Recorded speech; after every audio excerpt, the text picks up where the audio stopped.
Episode of the Off-Road Podcast is sponsored by Warren, Medical Gear Outfitters, and Colby Valve. Off-Road Podcast, episode 366, Factor 55. Tonight, Aaron eats some food, and Ben also eats some food. Yum, yum, yum. Welcome to the Off-Road podcast about everything off-road. We cover the news, review products, and interview people in the off-road industry. Your hosts tonight are Aaron. My name is Ben, and tonight we are joined by Justin from Factor 55. And welcome to the show. Thank you guys for having me. Thanks for coming on, man. Appreciate finally getting you on. I'm excited.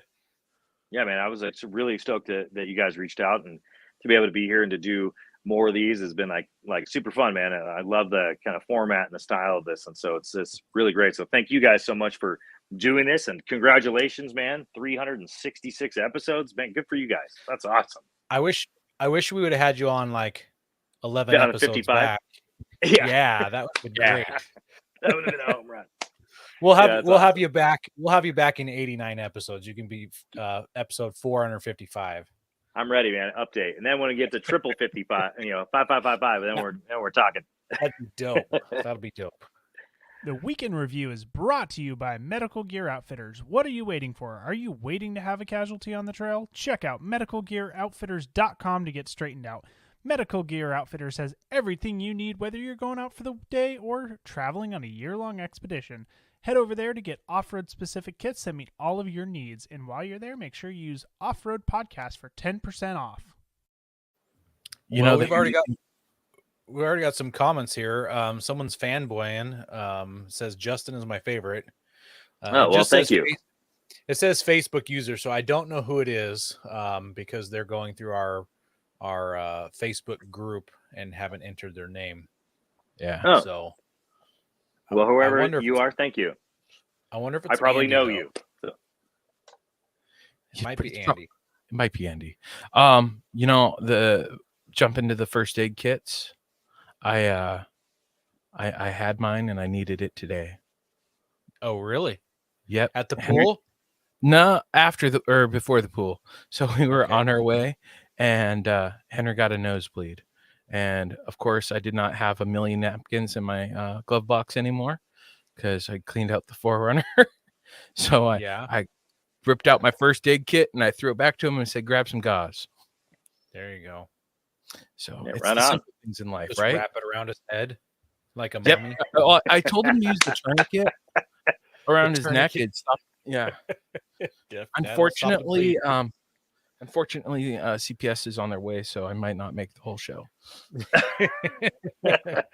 Well, so so good. besides turning using blue. Besides using your first aid kit, what else did you have going on this week?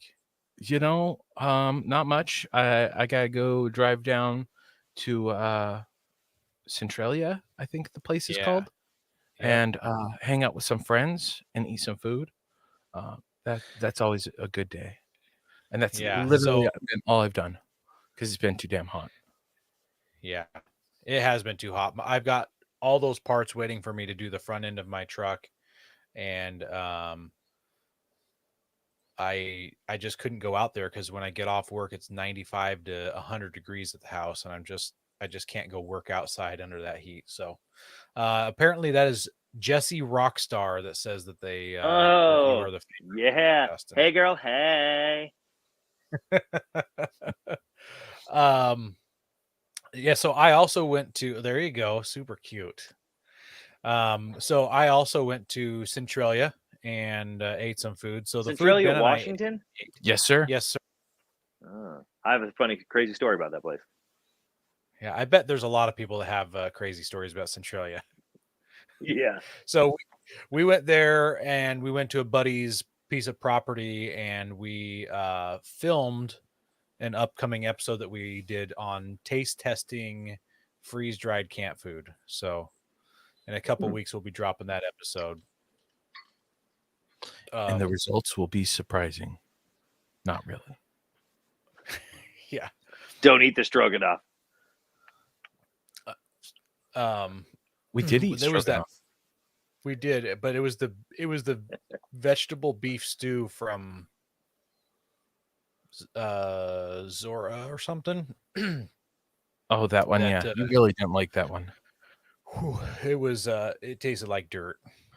Everybody else is like, "Oh, this is like a deconstructed Hey, man, deconstructed egg roll," but I'm like, "No." it's at least honest, man. That's Yeah, good honesty right there. No, Yeah. we were very honest on our reviews, so and then we also Yeah. I'm not gonna spoil anymore, but Coy brought stuff too. So Oh leave boy, it at did that. he. Ooh. Yeah. Yeah, so that's all I've been up to also is eating food and not working on my truck because it was too hot. What about you, Justin? Anything awesome? Yeah, man. It's well, actually, we've been on the road pretty much ever since April, right? So we've been doing a lot of events, and we just did the Pacific Northwest Overland Expo back at the beginning of July. So actually, the last couple of weeks has been fortunate enough to be home. So it's been finally doing chalking off the honeydew list, and getting some stuff done on the Jeep. Working to outfit our overland trailer for a couple of, finally putting a fridge slide out and some other nonsense, into it for a couple other really cool things that we have coming up through the fall for some other additional events. And just did an event with Talus Expedition Gear here locally on Saturday. We did a fundraiser for the Hirsch X Tacoma build, where he's raising money for Vox Unlimited to do to provide clean water to rural villages and stuff in Africa. So we had a great turnout locally Saturday, even though it was like 107 degrees outside. They made it short and sweet, but it was just a totally successful event, and was really happy to be a part of that. So it's been a crazy time around here, to say the least. Yeah, it's that time of year for industry. It's events and events and events and expo this, expo that. It's go, go, go. Yeah, it's pretty crazy. I mean, overall, in general, when you think about after COVID and all that, like the community bounce back was such fire that it's been really kind of hard to just keep up with it, right? And but it's been really awesome. It's been great to continue to build this community back and to do all these things. And so we have a lot of really cool things coming for the future and a lot of stuff working out to be planned. So it's been very fun time right now. Awesome. We also want to thank our sponsor, Patriot Patch. Head over to patriotpatch.co and check out their selection of great patches, shirts, cleaning mats, signs, and stickers. You can also join the Patch of the Month Club for $15 and receive a patch, matching sticker, and artist proof each month. Did you get your Patch of the Month yet, Aaron? I did. So mine's in my mailbox. No, I didn't. Okay. I haven't checked my mail today. But what I did get, Ben, I got this patch. Did you break it? Oh, that's sweet. Do I get one of those? Absolutely. There it is. Oh, that is awesome. So you broke into my car is what you're telling me. Yes, I did. So that's that is finally we officially have our patches. They've showed up. That's the first one. Here's the second one. Make sure it's the right side up before we go in there. The Lumen Locker. That is great. Rocker panel switch. So and I can confirm that the Lumen Locker does indeed glow. It glows in the dark. That's so cool. Nice work, guys. That's cool. Yeah, that's been quite the work in progress. I've wanted to do a patch for the podcast for a long time, and we've finally been able to facilitate that thanks to our sponsors and listeners and all that. That's why it's happened. Oh man, that's awesome. I love that. It's really cool. And speaking of that, we finalized the other day shipping those and cost. So we're going to charge $15 for one patch. If you buy another one, it's $12 for any more additional. And then they'll be shipped USPS. So yeah, get those out. Yeah, so shipping's included. Shipping is included in that price. So all you have to do is email us or message us on Facebook, Offroad Podcast, gmail.com if you want to email us. And I believe we'll be doing that through PayPal. Yeah.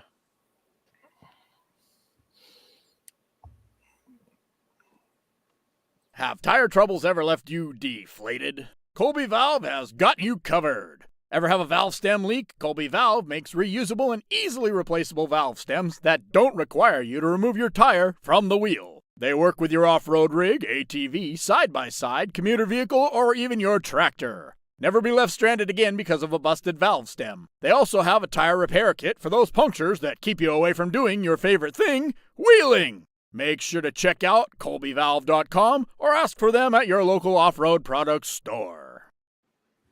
So speaking of Colby Valve, I talked to David. Okay. What's He's the doing update? good. Nothing new in the works right now. They've just been running busy, just doing stuff. It's been a little crazy for them. So I thought they were in the process of creating a new tire patch kit, so they aren't putting that out yet. not yet. It's still in the Okay. process. It's just logistics. The last one it took him 2 years to get everything, or not 2 years, a year to kind of get everything all set up for that one.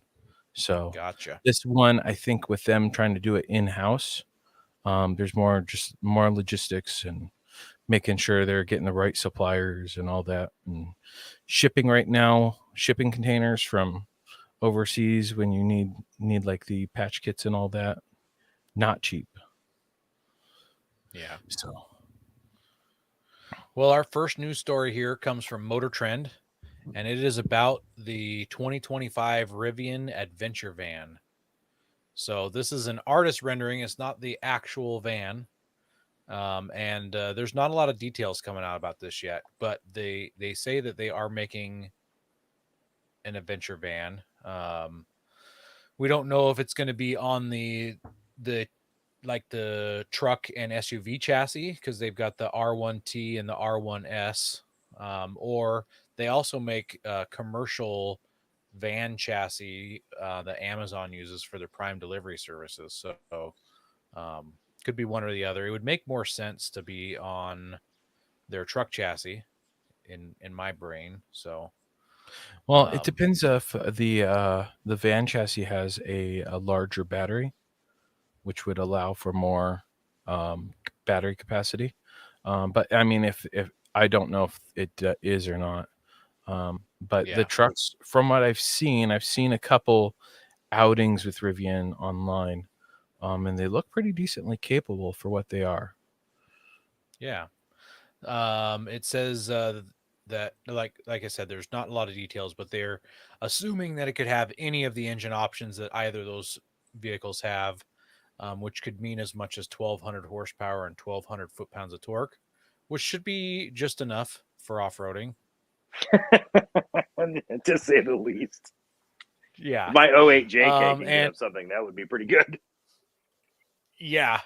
And you've seen the truck where it's got that slide out kitchen. This would presumably have some features like that, and beds that turn into seats and seats that turn into beds, and who knows what else. So Yeah, it's got lots of potential. It's kind of interesting to see how the advent of electric vehicles coming into the market, and they're really trying to make sure they hit all of the marks, kind of like Jeep with their electric Jeep that they had at Easter Jeep Safari. Like they really tried to outfit it towards an off-roader. So I'm hoping that comes to be a real thing, because I think wasn't the hybrid wasn't that a concept a couple years ago, before it became a real deal? yeah, I'm not entirely sure. So we got in the comments here, AK Ford fan. He says that's hideous. This is just a rendering. Clearly what they've done is they've taken either the SUV or the pickup truck and just kind of stretched the top and moved the windshield forward.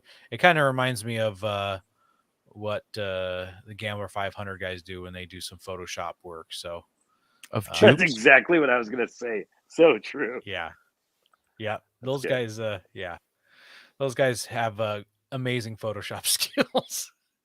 So I'm excited for this. There's not really much on the market. Yeah, you can get Sprinter vans and stuff like that, or Ram vans, or the Nissan NVs, but none of them are large except for the Ford Econolines, which they don't make anymore. And those Econoline vans, after you put the solid axles and the 4-wheel drive and everything underneath, they weigh I think they weigh like 11 or 12,000 pounds. So hopefully this would be lighter. Yeah. And then they're also top heavy. So yes, this would also be top heavy, but maybe not as top heavy because you got the battery pack down low and you don't have to jack the chassis up as high to try to get the ground clearance because there's not a lot hanging down. So it's got some potential. Yeah, there you go. There's a Gambler 500 Photoshop of a Ford control Bronco. I would drive the shit out of that. Wouldn't we all? Oh man. Yeah. Yes. I would love that Yep. rig. I mean, I gotta, you know, Rivian's a very interesting company.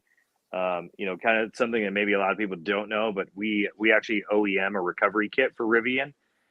So we have been working with Rivian hand in hand for a very long time to make sure that they have the best possible equipment readily available to their customers. So it's pretty cool, man. They have some of the things that they've, you know, kicked around and stuff that they're developing. It's kind of neat to see in the electric vehicle market space, you know. So as that's going to become more and more prevalent, I think, into our industry, it's going to be, I don't know, it's going to serve well to keep an eye on it, right? To see what the actual, you know, range of those things are going to be and what the possibilities are going to be in that space. It's going to be pretty interesting to see.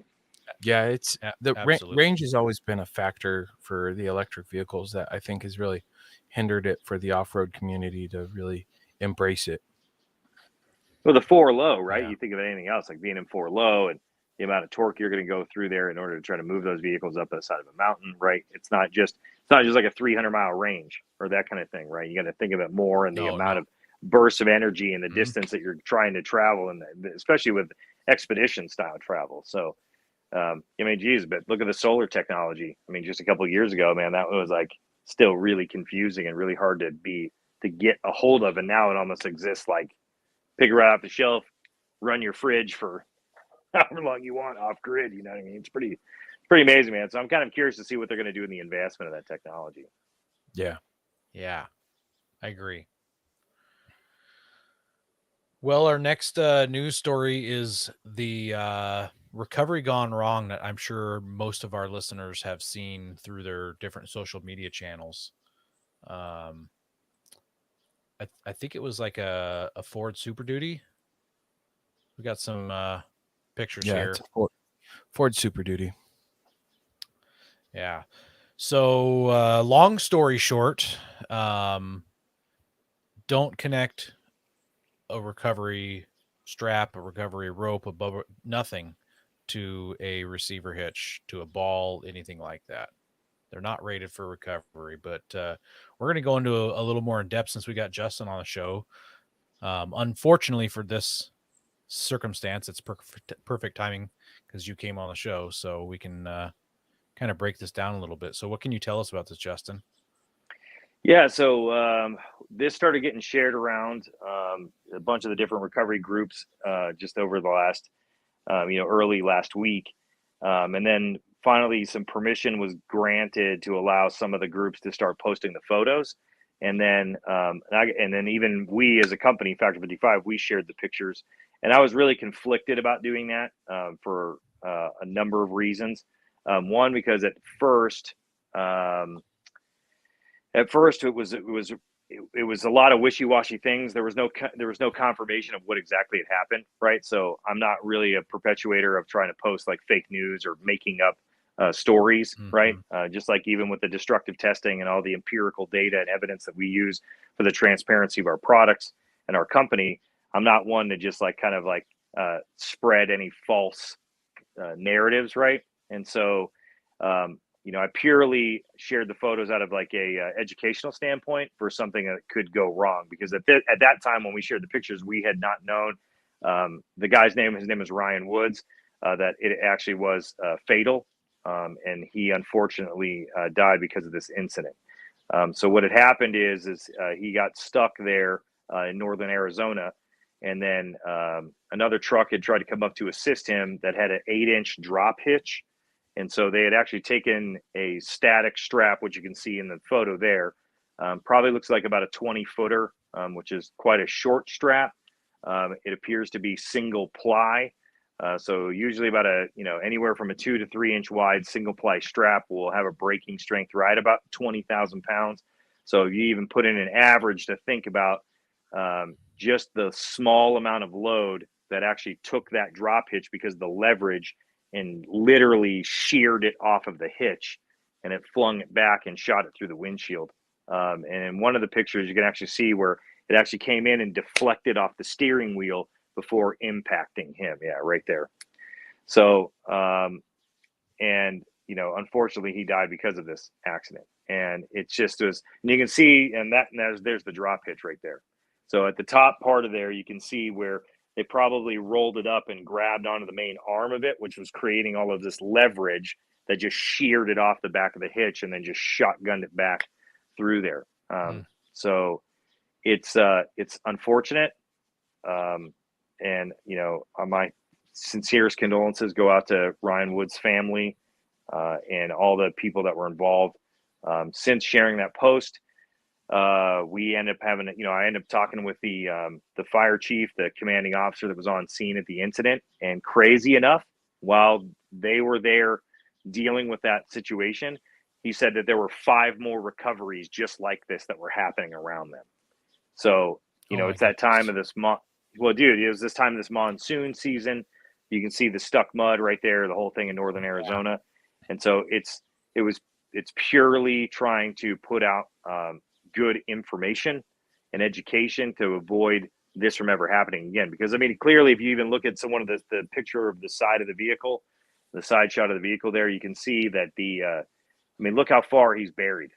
I mean, look how it's all the way up to like the frame. You could probably tell underneath here on that running board, and it's all the way, through the middle of the tire. So, if you do a theoretical gross vehicle weight calculator based off of mired tire depth, you're adding almost 100% of the vehicle's weight, considering where it was sitting at, maybe even all the way up to 150% of the gross vehicle weight. And that would be the amount of force it would take to extract that vehicle. And so a lot. Is that adding some suction and all that included in that? Exactly. Yeah, exactly. And so, at this point, it's so much more important to make sure, the tires are really aired down, that that you're clearing so much debris away from the tires. If you have traction boards, to be able to use them. And, clearly it was also trying to do a snatch type of style recovery with a static toe strap, which, caused this equipment failure. And, sad to say it's not the first, and it probably won't be the last time that something like this happens. So it's just really unfortunate.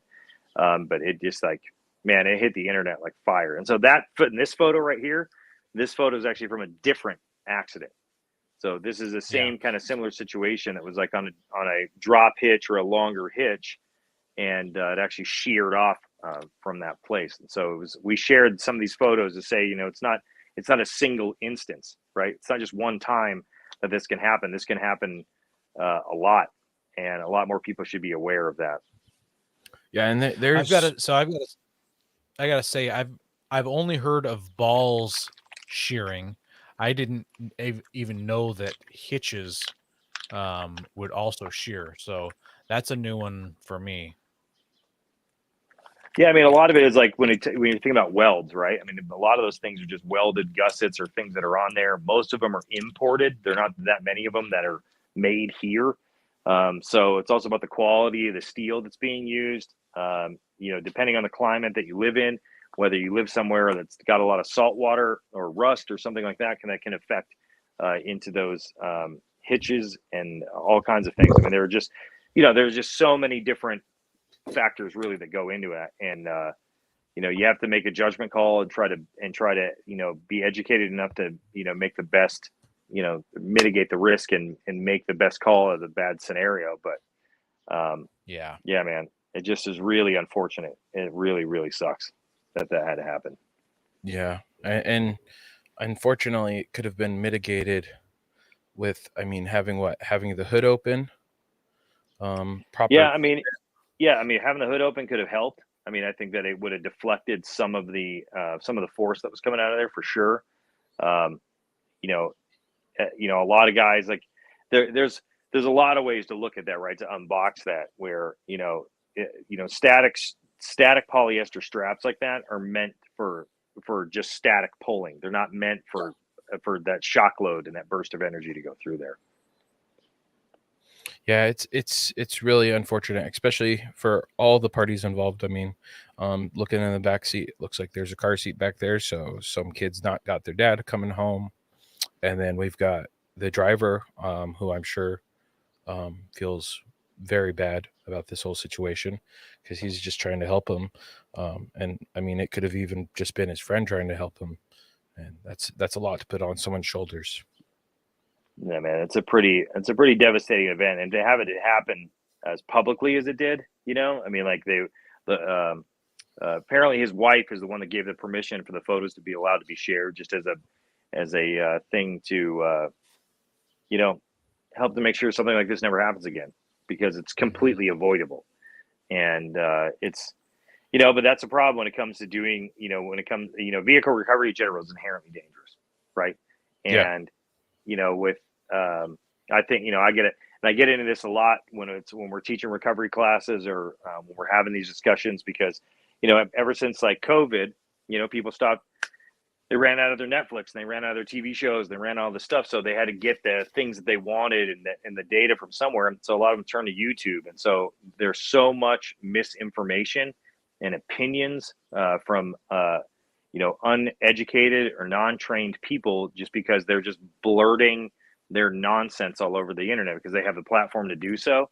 And a lot of it is really entertainment, and it's great, but there needs to be a really definitive line between entertainment and education, and what is something that can be capable of doing. And if you're going to show yourself doing dangerous things, or something that may not be right, especially if you're aware of it, I think that some disclaimers and sometimes the things that be out there, because I think us as a whole, as an industry, have to keep ourselves in check, because the polling world, like the polling industry, is super unregulated, and because of that, that's why there's the influx of so much cheap and untested and non-rated equipment that can creep into this space. I mean, there's actually so Zach, who is our one of our sales guys and does some of the event marketing stuff with me.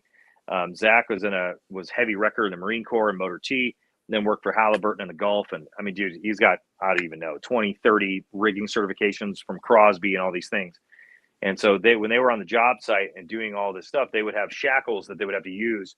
And there was actually a Chinese branded shackle, and the name of the company was called USA, right? So it looked like the shackle was stamped that it was USA made, right? So you can never be, dude, so you can never be too careful when you're looking at stuff to think about, like, is this really a tested, rated device that I should be knowing, like safety factors are built into it to use. And just quite frankly, the hitch receivers, there's so many people have been like, I've been doing it for years, or I'm going to keep doing it. And that's just so ignorant. You know what I mean? Like a hitch ball is in single shear, and it's meant for the tongue weight of the trailer to sit down on it and hold it. And it's also rolling load, right? So when you have a rated hitch receiver for 10,000 pounds, it's a rolling load. It's not stuck non-rolling resistance. And so when you put those kind of forces and apply them on there, especially when you start getting a running start at something and you shock load that system, stuff's going to let go. It just is what it is. It's how it is, right? I mean, the energy has to be dispersed somewhere. So It's unfortunate, and all we can do is sit here to try to be advocates to, to try to educate everybody in our community to make sure that that never happens again. I appreciate your passion for this, because there's, like you said, there's just too much misinformation out there, or people that just aren't educated, period. I was wheeling with some friends one time, and a rig was stuck in the snow, and they just were getting ready to throw the Bubba rope onto, I think it was a Bubba rope, onto a ball. And I said, time out. time out. I'm not going to wheel with you guys if you do this. And I went and got a soft shackle, and we hooked it up and connected a soft shackle to a recovery point and did it that way, and good to go. So yeah, I mean, even in this scenario, like one thing he could have done is they could have like taken the toe strap and gone through the rear cross member, and then ran the strap through and choked the strap down on the cross member, and then ran that back to the recovery, to attach to the front of the Super Duty. And if anything, the strap would have broke, right? I mean, maybe they would have bent the cross member, but people would still be alive. Yeah, straps are definitely replaceable. Yeah, exactly, man. And it's just, it's just so unfortunate, and it really, my heart goes out to his family, and I've just heard it happen so many times. Even our friend Max Powell, who is does a lot of stuff in the Toyota world, right? Max had a tug. He got stuck out of King of the Hammers, and he was right there on the lake bed at KOH this year. And some guy rolled up and threw it over top of the ball, and they all knew better. And I mean, it was a light pull, and the ball went off and went right through his radiator. He even talked about it on his channel from being on the lake bed. I mean, that just happened even a few months ago. So the amount of times that I've had stories and horror stories and seen people share pictures of this, a lot of this, like, that's what led us to releasing like our basic guide to kinetic energy recovery and towing a disabled vehicle off-road, our basic guide to winching, right? All the things that we have in order to try to educate our community, you know what I mean? And there's just to show that there are better options as far as the tools and that kind of stuff go for the products that we manufacture. And not even as a sales pitch, like, to be perfectly honest with you, man, like, and anybody listening and anybody who will listen to this in the future, like, I may not be saying the right thing, but I'm just being honest, man. I don't care if you buy our stuff. I don't care. I don't care. But what I do care about is that you educate yourself enough so that you save your life and the people that you're trying to help, and that you don't put anybody's lives in danger just because you're trying to take the easy way out, because it's just not worth it. No, it's not. Well, let's move to the main topic so we can talk a little bit more about some Factor 55 stuff. Yeah. Go paired with Warren Industries. They produced the first recreational winch in 1959 and lead the industry with their dedication to quality and reliability. When you dig yourself in deep, make sure you have the right tools to get yourself out. Get Warren equipped and go where others can't. Now, let's get ready for adventure and head into our main topic.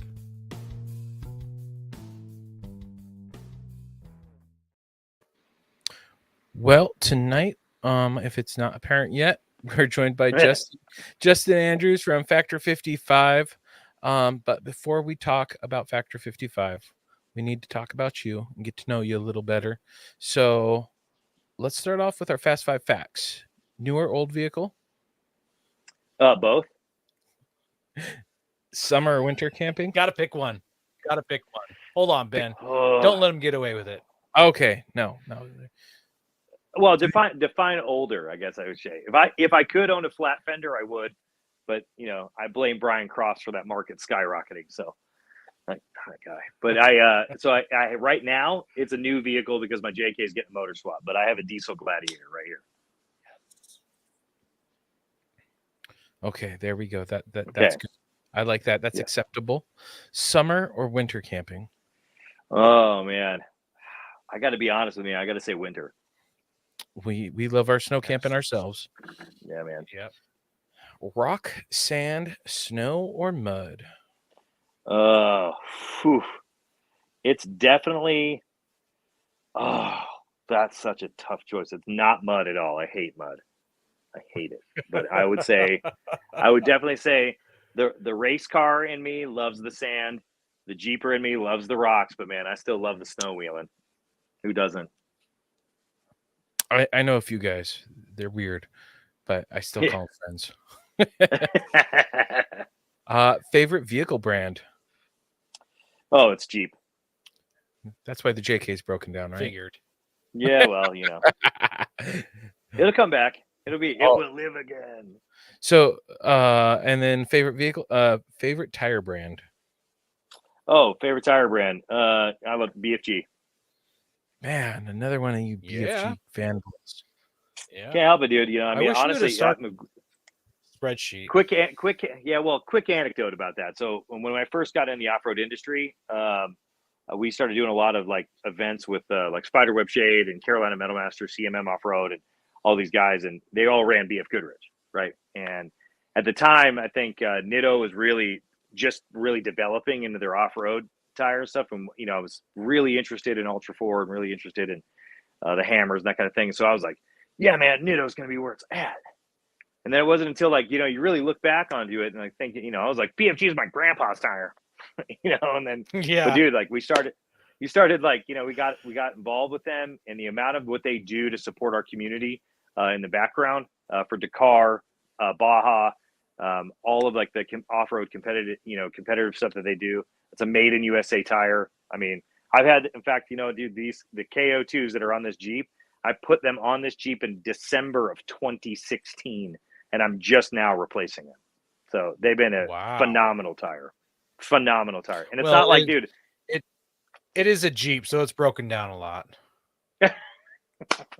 Not this one. This one's got 20,000 miles on it just in the last year.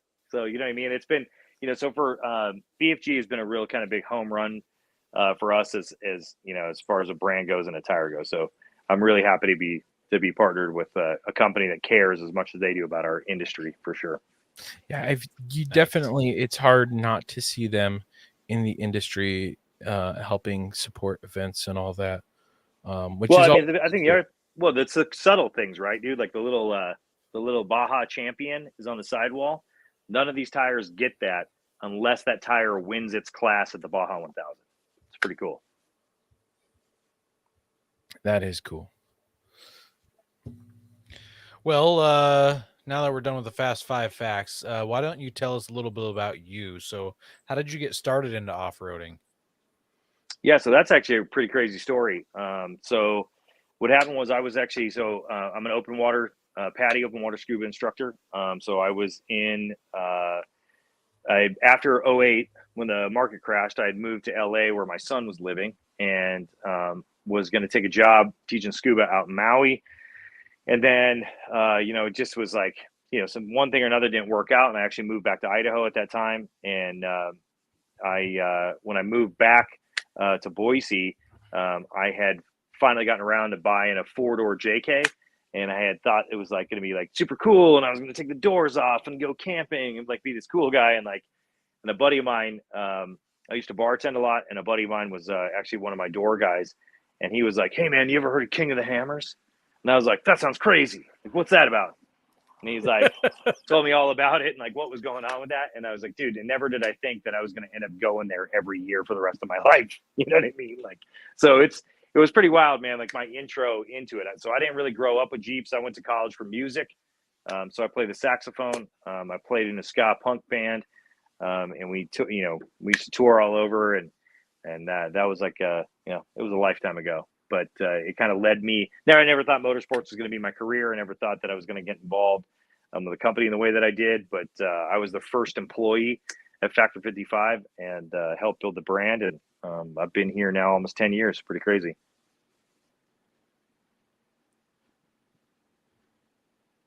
You're muted, Ben. So direct the Kenny G jokes towards you then? Oh, yeah, 100%. I also, if you guys ever want to pull like one of those like sexy sax man videos or something like that, you let me know. I'm in. I got you all day. Awesome. Whisper, like I got you. We can have a lot of fun. I love ska back in high school, so I have my. There's actually a wonderful thread on the old pirate forum where I used to bring my saxophone out to the events and would do that. It would be like play Careless Whisper, or like just screw with people, and. Because dude, nobody knew who we were, and it was just kind of like really funny to like kind of like try to introduce our brand, our products. Yeah, there was a whole thread on Pirate that used to be like, the company's okay, but man, the company with the saxophone needs to shut the hell up. It was like so good, dude. It was awesome. The comments were so rad about it. So that was my first getting into the off-road industry, was like doing that. So it's been pretty fun, man. So what was the first vehicle that took you off-road then? Was it the Jeep? So I had, I actually, funny enough, I bought a Jeep Commander, and that thing was a gas guzzling hog. And especially right when gas got really expensive, which now is like even more of a joke from, 12 years ago. But I had that thing. And it, I liked it. I thought it was kind of interesting because what had happened is I had actually had a Mini Cooper. I had a Mini Cooper S, and it was really fun, little rally car and the whole thing. And then I had bought a Tacoma that was a pre-runner because I was like, the 4-wheel drive is a little more expensive than I need, and doing the whole thing. And then, I was driving up to these reservoirs and doing all this stuff like here in Idaho, scuba diving.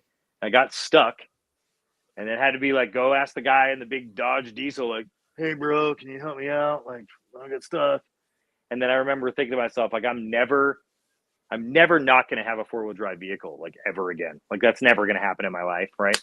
So I got into this Commander because it was like luxurious and it was like so cool because like, dude, at the time, like the JK was just brand new and I couldn't afford it. And I really thought, having the 4 doors was cool. And it seemed like it was going to be like a better kind of platform. But it wasn't until I moved back to Idaho that I finally bought one. And then it really started with a buddy of mine was like, let's take this thing out and see what it does. And I remember we got it like just stuck in the mud, like to the frame rails. Like this, it was a bone stock JKU Sahara, right? Open, the whole thing. And we got it stuck in the mud to the frame rails. Had to call my buddy. And I was like, I paid too much money a month for this thing. This is crazy. The anxiety, like dude, the swing of the nonsense of what had happened in that occasion. So I never really even took it off road again for about, I think, 6 months after I owned that thing. And my same friend convinced me to show up to this little area that now is unfortunately closed because the BLM shut down this access to this area just south of our airport. But it had this small little rock quarry. And we actually got to put the tires on rocks and go through this whole thing and go through this process. And it was really like, it was like this light bulb went off, right? This total eye-opening experience. I remember showing up to the trail that day saying, I don't want to hear about no lift. I don't want to hear about no tires. I don't want to hear about none of this. You know what I mean? Like I paid too much money a month for this thing already. Like I just don't want to hear nothing about no upgrades. And then they're all looking at me like, yeah. And then we went down these valleys and went up this thing. And I got to tell you, man, it just was like that first time, right? You go rock crawling, and that first time that you really get to see what that vehicle is capable of doing, like bone stock, you know what I mean? Like just instantly blew my mind. Everything changed as soon as we got back to the main area of the parking lot. I was like, so what size lift do I need? Like what size tires? On there. And so like Exactly. before I knew it, it was like I was running the thing on 33s and a 2-inch budget boost, and then it went to 35s and a long arm, and it was just, it was just one thing after another. And then it was just I just started digging in and researching all the brands and all the companies, and was just blown away, dude, by the community. And even right now, the amount of like hardcore friends that I have just because we drive the same kind of car. I mean, it is incredible, man. It's literally been like my whole life. And it was like a lot of that after my band broke up and all these things, it was like kind of that brotherhood and that camaraderie that I had really wanted and that I needed.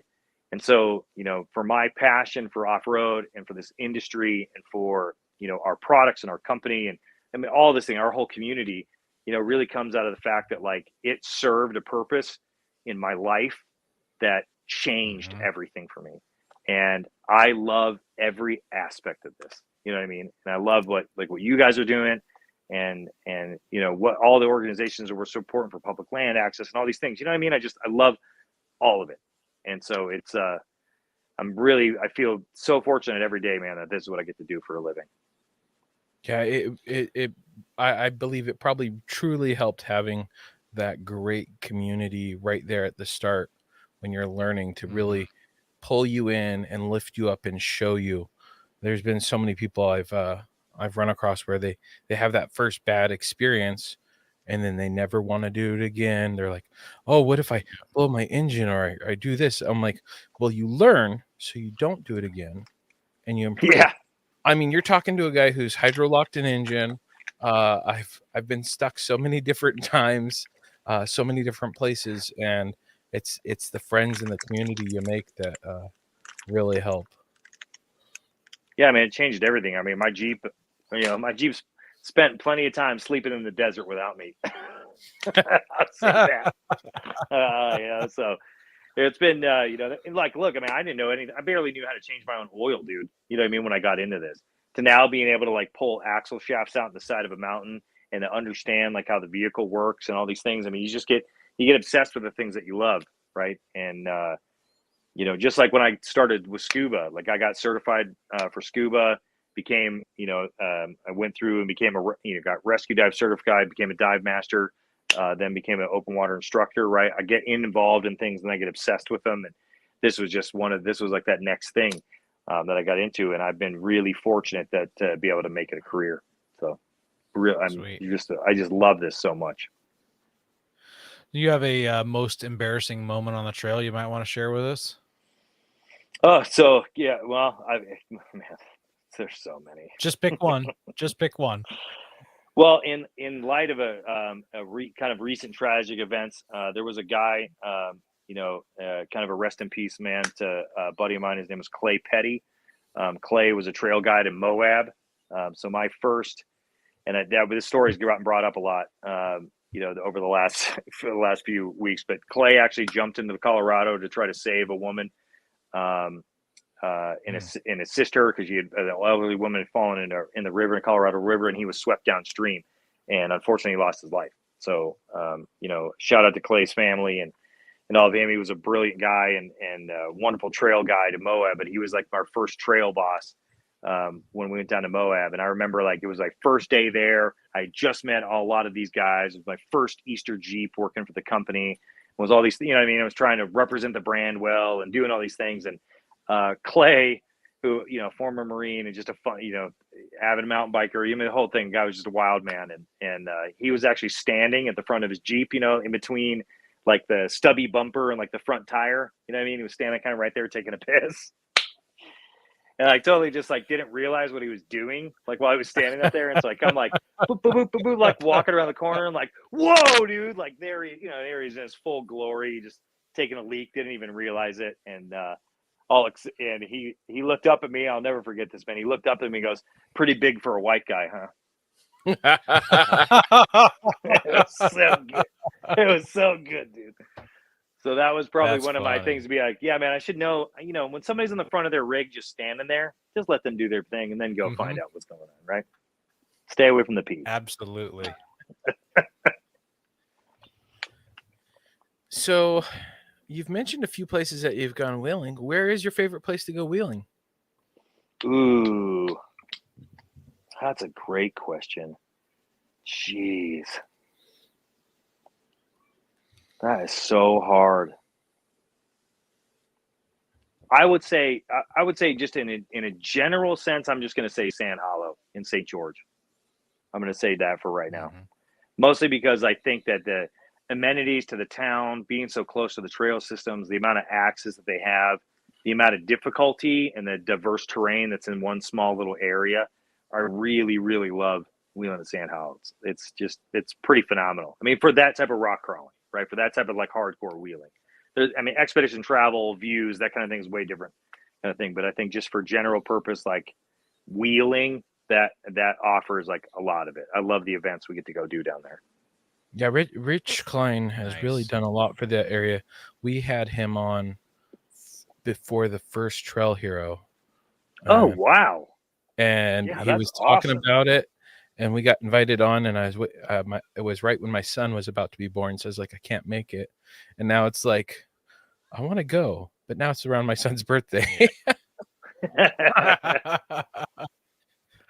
So it's like one of these years, and we've got to get him back on the show too. They've really done a lot for that area to help build it up and give it a great community. Yeah, I'm super excited this year too, because I haven't been to Trail Hero in a while, and just because of different events or things that were happening around that time. And even though Zach was there last year pre-SEMA, and this year I think Warren actually came on as the official winch of Trail Hero, so I'm excited. I can't wait to go back there this year to really get that event like going. So I'm super stoked for Rich, man. I love that guy and what he's done for that community in the area there, and coming up with the idea for this event and the trail breaker and all the things he's doing. You know what I mean? To really like bring rock crawling back is like, you know, make rock crawling great again, man. It's just really cool. Love that guy. Is there any places that you want to go wheeling and then you haven't been? Yeah, I'd love to go do Fordyce. I'd love to go do that one. I haven't done that trail yet. That would be real. I think that would be just a riot, man. I really would love to go do that trail. The never done Black Bear Pass. I always think that would be interesting, as like, you know, just because it's just the switchbacks and the views and the whole thing. You got to do it before they close it down to the public. I can't imagine they're going to let it stay open much longer.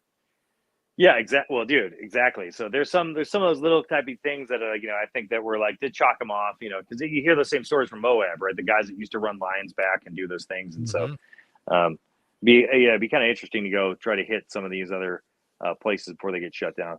Wheeling and Windrock. Windrock is a lot of fun. I only got to be there last year. I get to go there again for Smoky Mountain Jeep Invasion coming up at the end of August. So we only did a couple of trails there last year. So to be able to see more of that area will be very fun. So a lot of places. I really want to go to Iceland. I really want to go do one of the Arctic truck, like glacier crossings. Yes. That is definitely, I want to do that really bad. I take it you've talked to Andy about that? Oh, I don't know if I have or not. Andy, has he gone? Or was it Iceland that Andy went to? Aaron? Yeah. Andy I'm went. pretty sure Andy and his wife Mercedes went to Iceland a couple years ago, and they were talking about they didn't get to go drive around in one of those big trucks, but they used he rented a Jimny, which is, you know, his dream car right now.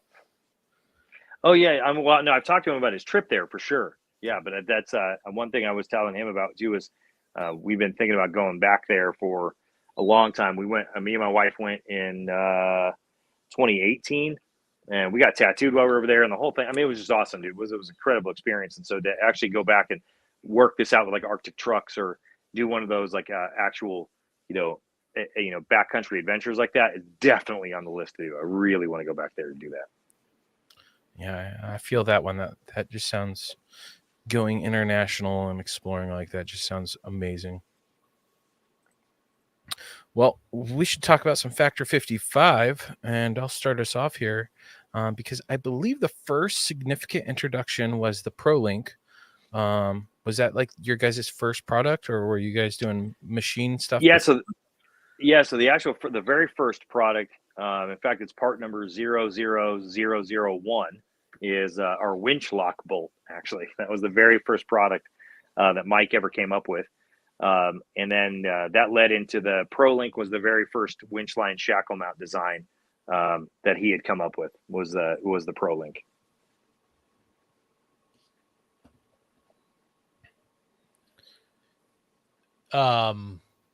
Did that ProLink like evolve into the other thimbles and stuff like that, or oh yeah, so I mean, so the ProLink in general, right?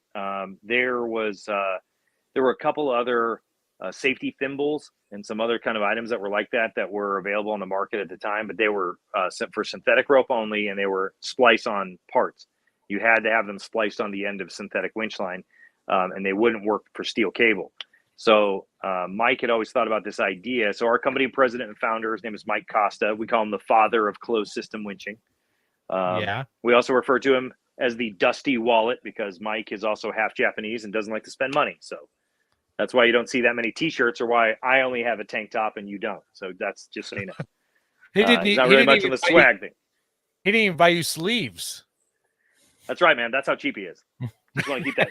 Keep that clear. There's dust in that wallet.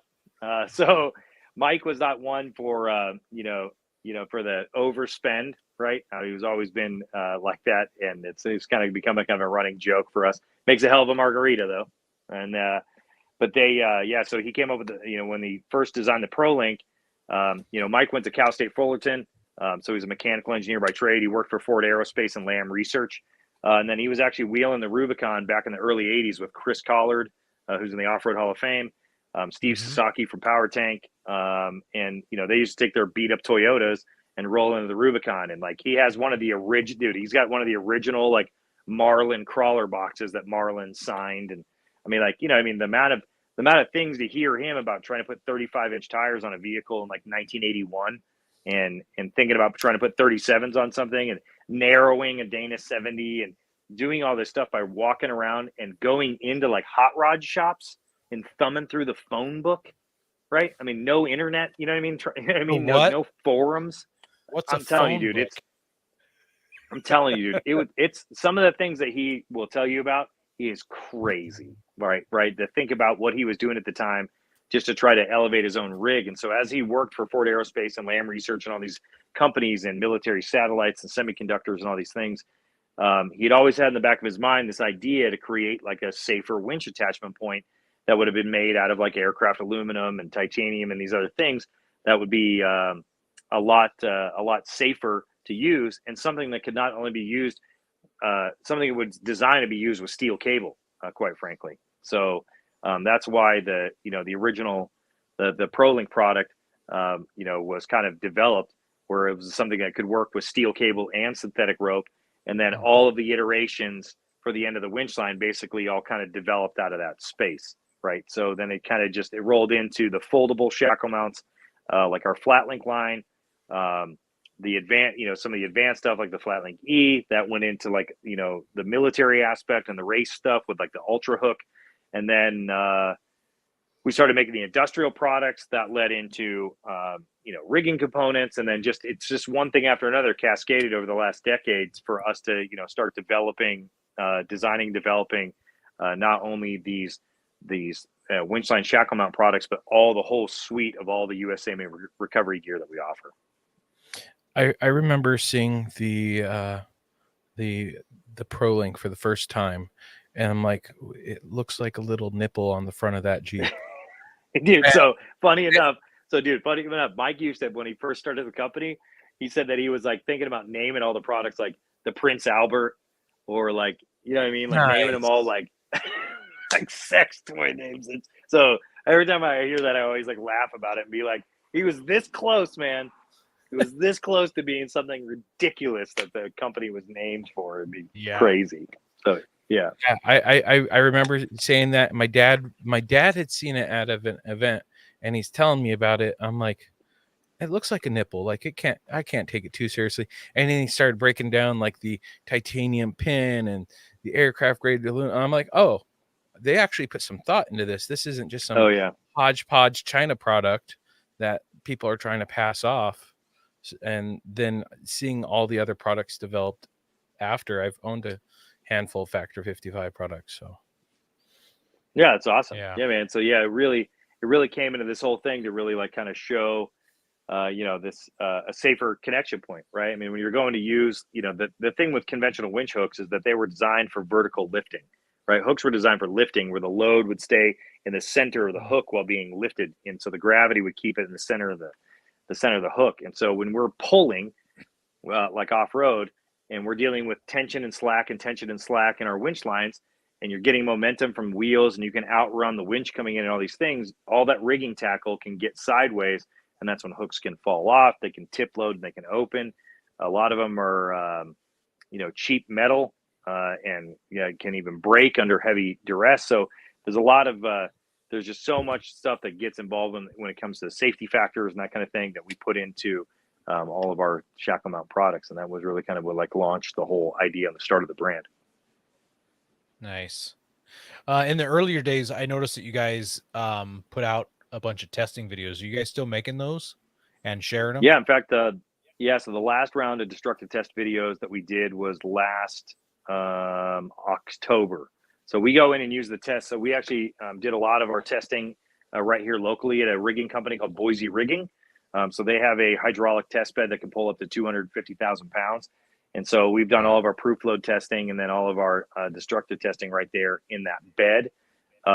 And so we'll do batch load testing, constantly to double check different, different variations of products or new ideas or different prototypes that we're working out. And then we'll go to do like full production days where we'll actually like take all of the rigging and set it up and then film everything. So that way we can release those videos as transparent data. So yeah, so we just did the last round of that stuff we did was just, I mean, geez, man, that was just back in October. So, and we have another round of stuff coming up here for, I think probably pre-SEMA, I think too. We have a bunch of real detailed information with some stuff that we're going to get involved in and crush some mysteries in the off-road world that need to be addressed. Nice. So I've noticed, I was on the website and I noticed there's patents and trademarks. It's like it's a whole individual tab listed on the website. Has that cut down on like copycat companies ripping off product designs? Yeah, I mean, you're always going to have to deal with that, right? So Warren Industries actually acquired our company 2 years ago, just over 2 years ago. Most of the reason why that happened was, because of our intellectual property and the patents, the utility patents we have in our products. So there's two different styles of patents, right? There's utility patents and design patents. So with design patents, it's on how something actually looks, right? With utility, it's on how it functions. So it doesn't matter how it looks; it's just based on how it functions. And so we actually have utility patents on our products. So that has really helped to derail anybody coming in trying to copycat us or do that kind of thing. So it's really been a big deal. In fact, we spend more money every year on patent protection than anything else. And now with the really cool thing is, as we see counterfeit parts or copycats pop up in the market, Warren's legal team takes that stuff very seriously. And so it's been really nice to have like their legal team be able to send out official cease and desist letters and really kind of put a stop to it. So it's been, it really saves your butt, man. It's a long, painful process, but it's 100% worth it. So besides Warren sending out those cease and desists, is there any other benefits that you guys have gained from being part of the Warren brand? Oh, but tons of stuff, man. Like they are just, they're going to be next year they're going to celebrate 75 years as a company. So to be part of that legacy, is, I got to tell you, man, like the first time when they bought the company, like we went to the very first Easter Jeep we did, like right after we got acquired by Warren.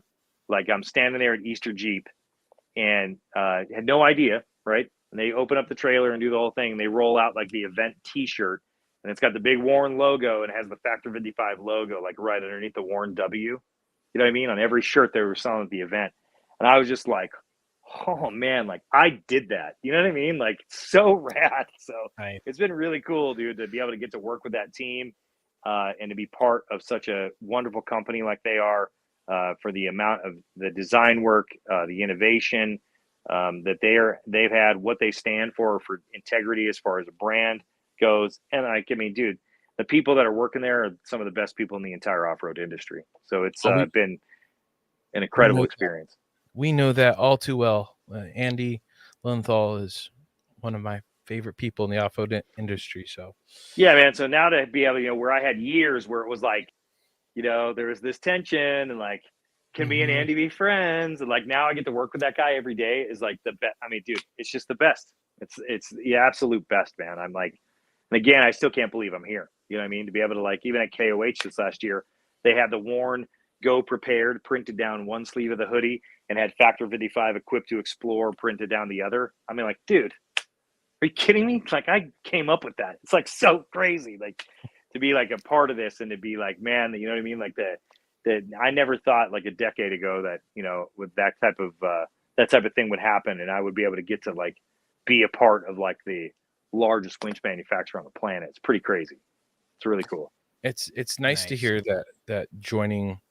I mean, they're not a small company, and no, I've only ever heard good things about Warren as a company and its employees, where it's no super big dirt secrets in the background.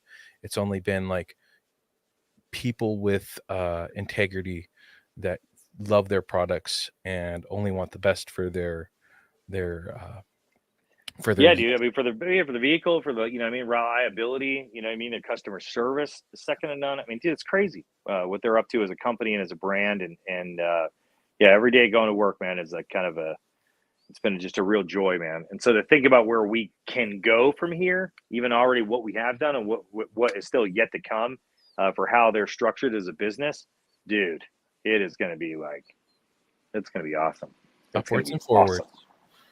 Yep, it's gonna be awesome. So you mentioned closed system winching. What does it do to help protect the average off-road user out there doing a recovery? So, if for those of you who are listening that may have not ever heard of closed system winching before, what that basically means is that all of your rigging tackle, all the things that are at the end of your winch line, you're going to interface like your tree strap with a hard shackle, right? Our part slides in, the pin of the shackle comes in, and you tighten that shackle down, and you create a closed system. So nothing in that system can be can come loose until you back the pin of that shackle out. So you're closing that system. So the idea of closed system winching really came out of the thing where, like, with conventional winch hooks, the safety latch can break out of the hooks. I mean, how many times can you walk around an off-road event and see people's hooks dangling and the safety latch is bent or it's missing or they got open hooks? They're trying to do all these things, right? So we're pulling out tree savers and shackles and doing all this stuff anyway. We just make that part that not only is going to protect and save your line and your fair lead and all these things, but it actually interfaces in with those other components to create that closed system. So no matter what you do, slack or tension, drag it through the rocks, anything like that, that your winch tackle stays 100% secure.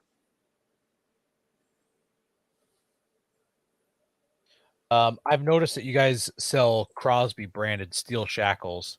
Is there any particular reason to sell that brand, or? Yeah. So basically how it happened is we're actually the largest consumer in America, I believe, and maybe even the world of Crosby's theatrical shackle. So we actually buy their epoxy-based powder coat shackle, and then we take them and then re-powder coat them with a polyurethane powder coat. So that way they're better for abrasion and UV. Because the epoxy base is really great for corrosion resistance, but if you leave it, like if you take a black epoxy based powder coat shackle and put it on your bumper, it turns purple, right? The red one turns pink. So we actually re-powder coat them with a heavy polyurethane in order to better protect them from UV damage and then also for abrasion resistance. But the reason why we do that is because those shackles are actually certified for overhead lifting. They have a 5-to-1 safety factor. So even like the 3/4 inch shackle, which is the standard size that we all use, it's got a 4 3/4 ton working load limit, which is 9,500 pounds, right? But those shackles do not see destructive failure until above 55,000 pounds. Whereas like your $10, Harbor Freight and imported shackles that are out there, we've seen those start to yield as low as 11,000 pounds. So it doesn't take much to get the ears of a Chinese shackle to squeeze down onto a part or into your rigging, or even fit on the end of some of our components because they have been yielded or shock loaded. So to us, it was like, you can get away with doing some stuff with poor equipment if you understand what the working loads are and what you're doing. But if you need something that's going to do serious business, Crosby has a phrase in the rigging world that there is no equal, right? That's like their little slogan. And it's the truth, man. Those shackles are forged in their foundry in Texas. And man, they are just, they're one of the leaders in the industry. So it's the fact that it's a USA made shackle, it's rated for overhead lifting, and it's real rigging. It's real reliability to have in there. And it's not some kind of, it's just not something that's just off the shelf that's from there. It's not USA made. Yeah, it's not USA made. It's actually USA made. Yeah, I've keep talking. I have to grab a power cord. I'm sliding. My phone's dying. Oh, yeah, we forgot to mention that ahead of time. Yeah, it's all right. I'm glad he saw it before the screen goes black. Yeah, no kidding. I am too. So we had, what was it, Treaty Oak Off-Road? They sell Crosby purely for the same fact is they are a high quality shackle, and it makes sense. I was like, I'm kind of surprised that Factor 55 doesn't, and then I thought about it more. I'm like, they're mostly like aluminum products. This is a forged product. It makes sense to do, a forged shackle that already has that great reputation behind it, and then you just improve it a little more. yeah, a lot of people always asked us too about making like an aluminum shackle and doing that kind of thing. And you know, I mean, I don't know. I'm not going to say that we're never going to do that, right? I don't ever want to say never. I'm never going to say never, right? But the thing about it is that I think that ultimately, aluminum shackles and some of those other types of items that are out in the market even right now are kind of novelty products and not actual serious equipment. And so one of the things I tell people all the time, like one of my big catchphrases with our parts is it's tools, not jewels, right? Yeah. A lot of people are like, so pretty, I don't want to use it. I'm like, I appreciate that. But yeah, man, at the end of the day, man, they're tools, not jewels. And they're meant to get beat up and they're meant to be used, right? Yeah, having a quality product for your recovery makes perfect sense. And I'm also not saying, dude, it's not just there's a great, I mean, I think that Tree Yoke, even a couple other companies actually sell Van Beast shackles out of the Netherlands.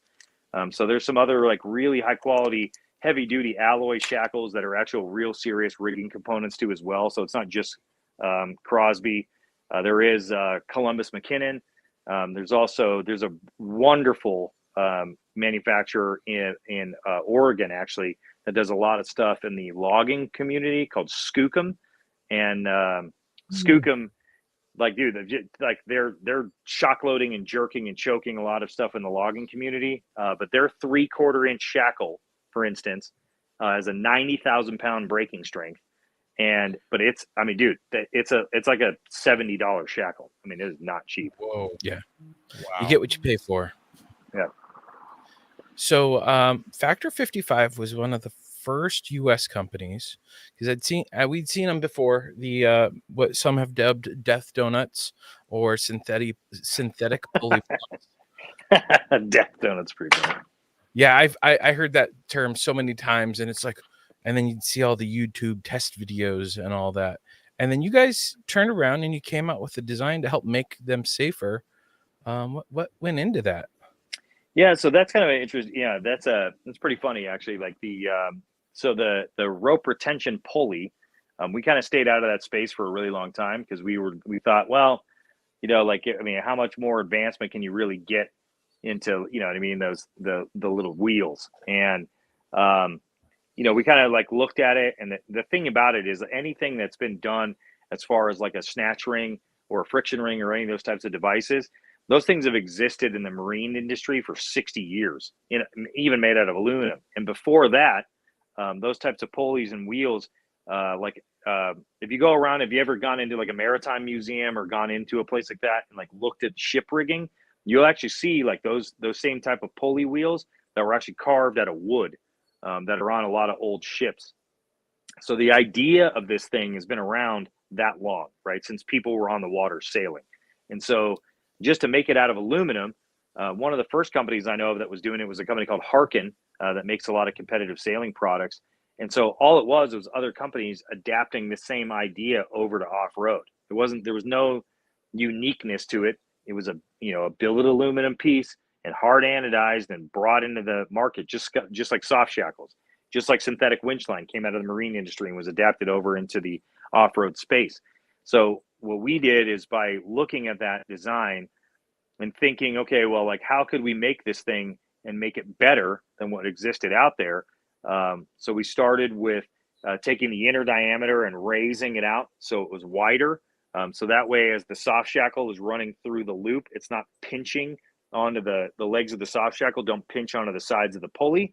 And then the biggest thing was, how do you keep the rope from jumping the sheave? How do you keep the rope to stay inside of the pulley wheel when there's slack on the line? And so that's where we came up with the patented feature of those rope retention silicone fingers actually installed on each side of the pulley. So that way, when the line goes slack, the rope can't fall out. So then we took it one step further. So they're all USA made Kaiser billet. And then just like the rest of our line of products are mil spec type 3 hard anodized. So that's already a heat sink by itself. And the surface coating is as hard as sapphire. But then we actually Teflon treat the inside of the pulley, so to add even more slickness. And then the reason why you get away with this kind of stuff is because the ultra high molecular weight polyethylene that synthetic winch line is made out of is self-lubricating. And so those self-lubricating fibers act as the bearing into the pulley. And so that's what the pulley is sliding on is those self-lubricating fibers. So what's hilarious is to go back and forth with all of these, with everybody who's got an opinion on the internet. The thing about it is, like, yes, they introduce more friction no matter what. It's not going to be anything like having a true oil impregnated bearing into a swing plate pulley block. It's not going to be like that. But even when we talk about 2-to-1 mechanical advantage with using a snatch block and just any kind of a just standard 2-to-1 pull, we live in a friction filled world, right? We don't live in a frictionless space. So even in 2-to-1, really the pull is about 1.95 to 1 at its best case, right? And so by eliminating that weight, those really high quality oil impregnated pulley blocks, and going to something like this, you actually only sacrifice anywhere from 5 to only 8% of frictional loss of efficiency based on the load that's coming onto the pulley. So you're only giving up 8%, right, of your total overall pull, and having none of the weight. So yeah, it's not as efficient, but it's not as efficient by only a few percent, and you're still gaining all that mechanical advantage and having to not have to fumble around with multiple shackles or do anything, and you can carry them up the trail. Like, dude, it's a home run. Yeah, well, it's like synthetic products, like synthetic shackles. It's like for what, you can own 10 synthetic shackles for the weight of one shackle or metal shackle D-ring. I bet it's way more than that, but yeah. Oh, it's probably is. Oh, well, dude, I mean, one of the crazy things that we were working with a underwater construction company out of Seattle, and those guys are now actually using our RRPs and soft shackle combos underwater on lifting up rigging on the bottoms of oil rigs and that kind of stuff, because now a diver can go underwater with an armful of these pulleys and not overweight the diver to just sink them to the bottom of the ocean, and just roll up and set up all this rigging and the stuff, like almost, because of the billet aluminum, it almost displaces in the salt water. It's almost like it appears from some of the videos they've shared with us that they're almost like neutrally buoyant. And so it's pretty incredible, dude. Like the faceted application of these things, and how they can be used in so many different ways and be so much lighter weight and so much easier to use. I mean, it's pretty cool. Pretty cool stuff. I mean, helping with that diver weight, I can't imagine how much time that saves them, having to go resurface versus, all right, I can go down with 4 and set them up real quick instead of having and be carrying less than an additional pound. I mean, right? It's amazing. Yeah. So really cool. There's a lot of cool things that went into the thought process and the development of that part. And we tell people all the time, man, is it a replacement for a traditional snatch block? Hell no, it's not. It's not meant to be used for steel cable. It's not meant to be used for any of these things. But what it is meant to be used for is a really good, easy way to like get people to actually not be lazy and actually set up a 2-to-1 pull, because most of the time you should do that anyway to save your equipment, because it goes slower, right? It cuts the line speed in half when you use a pulley block, and really be able to do a much more controlled recovery with these things. And man, I can carry 3 of those around with me for less than half the weight of one traditional snatch block. So why wouldn't I? And if you got 3, then you could pull yourself backwards. Booyah! There you go. Andy hates that so much. I know. The gimmick, right? The gimmick of winching yourself in reverse. Yeah. For me, I really like it for some of the advanced techniques, right? There's been so many times where we've been in the backcountry where we've had to do a line redirection and then double on a vehicle to come back up and do, I mean, there's all kinds of scenarios you never know what you're going to get into. So having multiple pulleys is always a good idea, no matter what. Yep. So in our podcast group, we've talked about the Fast Fid for years, and in fact, I got it for Christmas.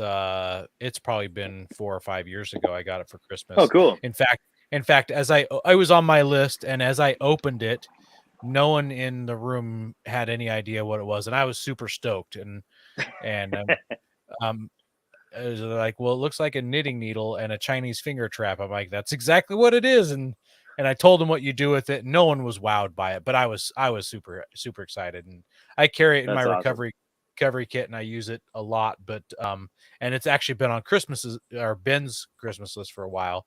But what inspired you guys to make that product? So there was a lot of question about it where we had, as we were developing kind of our product line really early on, because we released the Fast Fit now going on almost 6 years ago. And so at that time, there was still a lot of misconception. There still is, right? I'll get into that maybe here in a minute. But at that time, there was still the mystery of splicing synthetic winch line was still really prevalent, right? It seemed like magic, like it was just impossible to do. And so we really started delving into, especially with the introduction of like soft shackles and some of these other synthetic rigging components into our industry as a whole, as that was developing. It really kind of brought this thing like, maybe this would be a good idea to bring kind of a product like this to light to really talk about it. So there had been a few other wire basket fids that had been in development. A few that we had seen from companies in the marine industry, like Yale Cordage, and some stuff that were out there. But the thing that was so crazy is because, traditional splicing fid sets, they come in big, long tubes. They come in multiple sizes. You got to taper the ends of the lines. You got to tape the rope. It's a whole process you have to go through to do this. And the thing with some of these wire basket fids we saw were they were much quicker. They're much faster in order to be able to do, to get splicing done and doing this. But they had limitations because a lot of them, the rods were super long and the wire baskets were long and they were awkward. And how do you store them? And I mean, it was the craziest thing. So as we went through the process to really develop and like figure out the wire mesh and how it needed to expand around a line, what line diameters it would work with, how to, machine the little crimp to clamp onto the end of the wire basket and then machine the shaft of the needle itself. Crazy enough, being able to machine that part and break it apart into two pieces, right? The way the fid comes in two pieces, that made it novel enough that we were able to patent it. So that's really?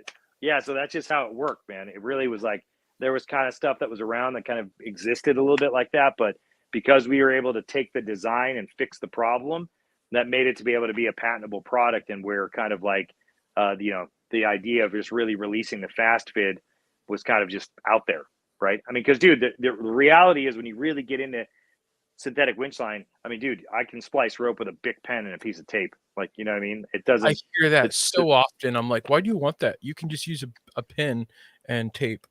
Yeah. Well, dude, you can. And I always tell people, feel free to do that. But with this one little tool, I don't ever have to do that ever again. I don't need anything. I don't need anything else. I need this thing and a broken line, and I can do everything I need to with this one tool. You don't need tape. You don't need a ruler because it's engraved onto the body of that, so you can measure out your bury lengths for your splices. You can do all that stuff with that one product. So now, one of the things we've never been able to do, again, because we're like this small boutique company here in Boise, now with Warren's help, we're actually going to get really, we're going to have a lot of educational material that we're going to be releasing on making your own winch line extensions and how to use really deep dive into how to use the tool.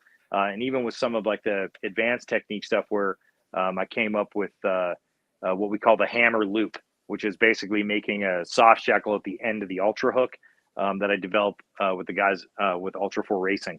So there's a lot of really cool things that we're going to release, these like techniques things, because really, man, it's like anything else, man. It's like, it's like a teach a man to fish kind of thing, so like if you got synthetic rope and you want to make your own stuff, you want to learn how to make your own soft shackles, like here you go, man. Here's the tool that's going to help you be able to do it. So I haven't made soft shackles with mine, but I've used it to make winch line extensions from a broken winch line. I've used it to fix a broken winch line, and I've used it to make a bridle as well. So, oh, great. Yeah, I've used it way more than I ever thought I would. I thought it would just be like just in my kit if something ever happened and I'd have it there. Yep. But I've put it to use a whole lot since I've got it. Yeah, and so that's one of that's one of the things, dude. I'll tell you this, man. I'll challenge you to make your own soft shackle, right? Get a 10 feet of line, and then learn how to splice one of those things together, and then you'll be like, yep, I'll just pay $40 to get another one because it's a pain in the ass. Right. Yeah. So a lot of people always ask that about when it comes to soft shackles and things like that. And dude, it's like it's not really the cost of the material that makes soft shackles expensive or anything. What it does is comes down to the time, dude. It's just labor. I see. You know what I mean? Okay. It just takes time, right? It takes, it takes anybody a good, 15 to 20 minutes, depending on how, how good they are at that for speed. And so if you break that down, how many of those can you make an hour? How many can you make in a day?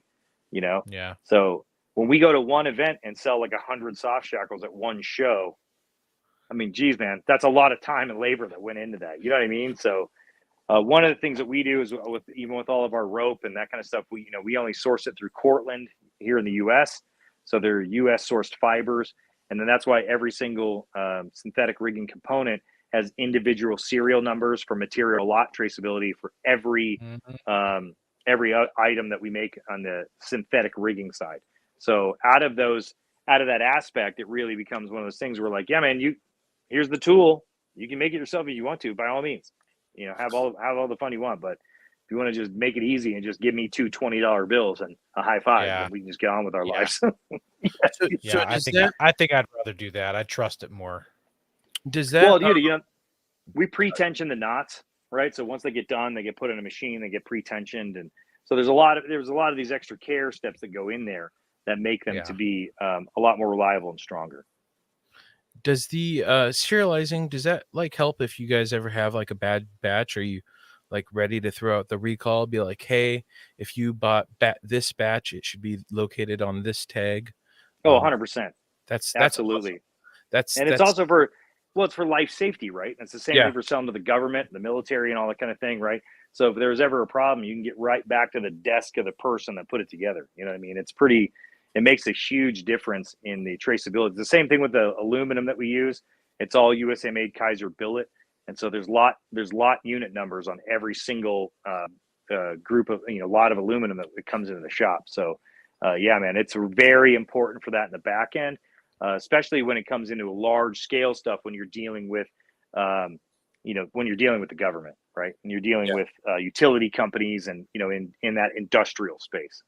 Well, it really helps with your end users too, because if you're watching out for the government, you've got to be watching out for your customers too, because I imagine those are two very big purchasers, and that could come back really bad otherwise, right? I mean, yeah. That's awesome. It's for liability's sake and the whole thing. You know what I mean? Like half the time when we see like equipment failures or things like that, if stuff like that happens, most of the time it's from misuse. Way more than it is from the equipment itself. Yep. So are you guys working on anything new that you can share? Or is there's a couple of things we could talk about. The one, we are rolling out even more educational material. So we're working on a manual with Kyle Butcher of Offroad Consulting of our load distribution plate and some of its advanced uses.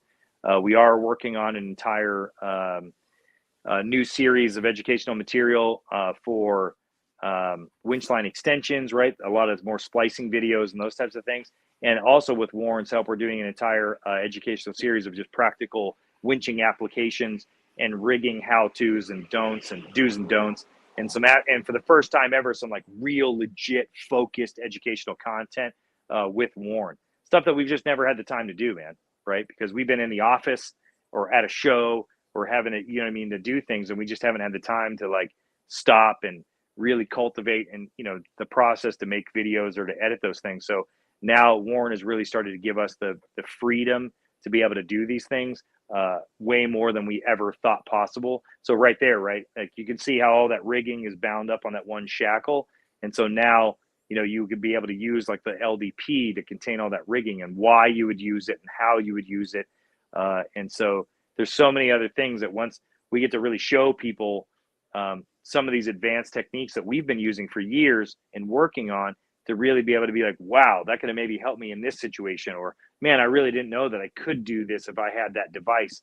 You know what I mean? So I think it's really going to break open a lot more thinking process and really show people some of the other really cool things that we've had here, but just never had the time to really explain or show people how to use.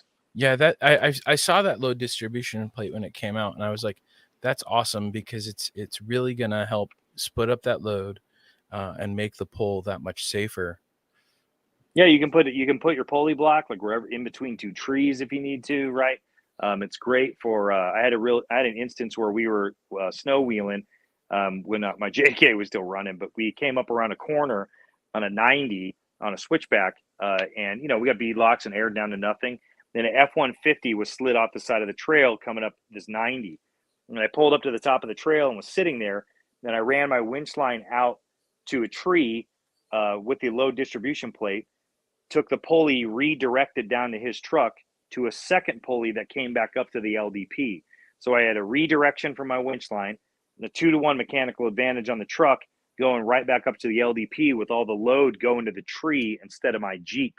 So now here I was, my little 2-door JK, being able to wheel this guy, winch this dude up the hill and bring him to me instead of me down to him.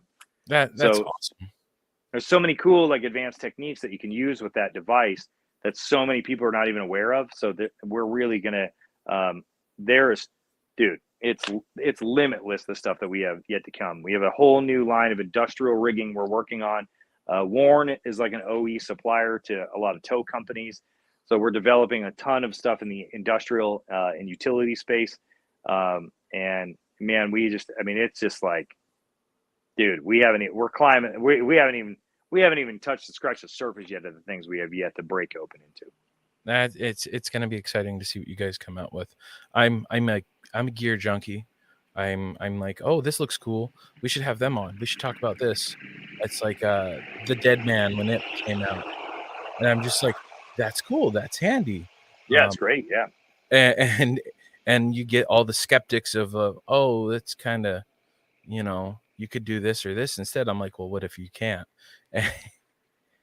And so it's cool to see that you guys are out there working on even more. Yeah, man, we're just going to continue pushing it forward, continue trying to, even a lot of people were like, oh, they got bought by Warren and things are going to be made in China. It's like, dude, you have no idea, man. Like the amount of stuff that they're doing in their factory in Oregon, it'll blow your mind, dude, to go to that place to see raw material coming in one side of the building and finished winches leaving the other. I mean, it's pretty amazing, man, to see what they're up to. I've done the tour. And every time I hear the Warren's made in China, I go, oh, I didn't know I went to China. This looks like this is in Washington, Oregon. So yeah, no kidding. Wanna elaborate that? Yeah, man, it's pretty amazing to see what they've got going on there. I mean, yes, they do make some imported products, but that's because they had to focus on a good, better, best model, right? They wanted to give you the same kind of offer with like their VR line, which is like their imported winch line, to give you a better price point with the same customer service and warranty and reliability, rather than buying a Harbor Freight or some other type of imported branded winch. You could still get a Warren winch, but I mean, all the rest of those winches are still built right there in Oregon. Like my 8274, it's on my Gladiator. That's built right there in Clackamas. So it's pretty awesome, man. We're like, when they say made by enthusiasts for enthusiasts, they mean it, man. Like those guys, they're the real deal, man. It's pretty cool to be supported by a company that is so enthusiastic in this space and like gets it. You know what I mean? It's pretty rad. Yep. Well, Justin, really, I appreciate and thank you for coming on, man. Where can our listeners find Factor 55? Oh man, where could you not find us, right? So man, it's factor55.com. Same, Factor 55 on Instagram, TikTok, Facebook, YouTube, all over the place, man. Like you put it right in there, man. We're there ready to go. In fact, I'm dropping a video tomorrow, quick little edit that we made, just to give everybody a little background on the name of the company, because a lot of people don't know about that. So it's going to be kind of an interesting little little breakout. We're going to find, again, I finally had the time to cultivate something to put that together. So we're going to drop a little info just about the name of our company and where that all came from, even tomorrow. Is that going to be on TikTok? It'll be on it all. Awesome. It'll be everywhere. So just so you guys, little spoiler alert. So what that is the factor part actually comes from precision engineering, when you're factoring down to the minute details of a product to produce the best possible outcome. So that's where the factor part in our name comes from. The other joke around is, right, safety factor, factoring out all the bad, right, to come to the good, the whole thing, right? So that's kind of where the factor part of the name comes from. And the 55, the joke was that Mike was going to retire when he was 55. He's 63, but so he's so the 55 is actually for other than alliteration purposes, was Highway 55 essentially starts here in Boise and is like the main corridor that starts running through the entire state of Idaho. So that way it's not just USA made, it's Idaho made. So that's where okay. kind of throwback to, Highway 55 kind of comes into play there. And that's the same reason why with our recovery kits, right? All of our USA made recovery kits are the Bora, the Sawtooth, the Owyhee, even the UTV kits are like the St. Anthony or the Hemingway. So all those kits are named out of like some of our favorite wheeling places, the mountain ranges and stuff here in Idaho. So like, Ernest Hemingway is buried in Sun Valley, and the Hemingway Butte area out in the Owyhee front is where like a lot of the side-by-sides go to. And the St. Anthony is the largest sand dunes outside of Glamis, right? So we have all of those features right here in the state of Idaho. It's just so really bad. It's so badass, and like nobody really knows that. So it's the perfect testing ground for our product and that development, and kind of a cool way for us to keep it kind of a little local here for us as a company too. That is awesome. Yeah, we like that. I love it when people name things after features. Like you just mentioned, CVT does the same thing for the rooftop tents and things like that. So yeah, it's awesome, especially when we live here in the Pacific Northwest. Why, you know what I mean? Like we're so proud of being up here and doing that stuff anyway, right? It's phenomenal. So we like to kind of keep it pretty cool that way, and we're going to lean more towards doing a lot of those type of some new swag, t-shirts, stickers, patches, that kind of stuff that'll be coming to kind of throw to those areas as well. So pretty exciting times. Good. Well, we want to thank everybody who listens along to the show. Still got some listeners straggling along. So good thing you stayed late. You got to hear what Factor 55 stood for. You didn't have to wait till the video dropped tomorrow. So yeah, little sneak peek. Make sure you guys are subscribing to the podcast. And we lost Aaron. And share subscribing, hitting the bell, those thumbs up. Oh man, my internet's dropping. Yeah, it's dropping. So we really do appreciate you guys. So share us with your friends. Help us grow. Share Factor 55 with your friends. Let them know that just because it says USA in their name or USA does not mean that it is made in America. And because of that, God bless America. Don't forget to visit Patriot Patch and join the Patch of the Month Club. Check out our Gaia affiliate link for up to 40% off. Also, don't forget to head over to Warren Medical Gear Outfitters and Colby Valve to see all their great gear. We're a proud part of the Firearms Radio Network. Got a comment or question? Send it to us through our webpage at firearmsradio.net or through our social media channels by searching for Offroad Podcast. Also, you can listen to us live at overlandradio.com Mondays at 7 p.m. Pacific. When off-road, please remember to have fun, tread lightly, be safe, and courteous. Thanks for listening. Someone get Elon on the phone. I want to know where my Starlink is.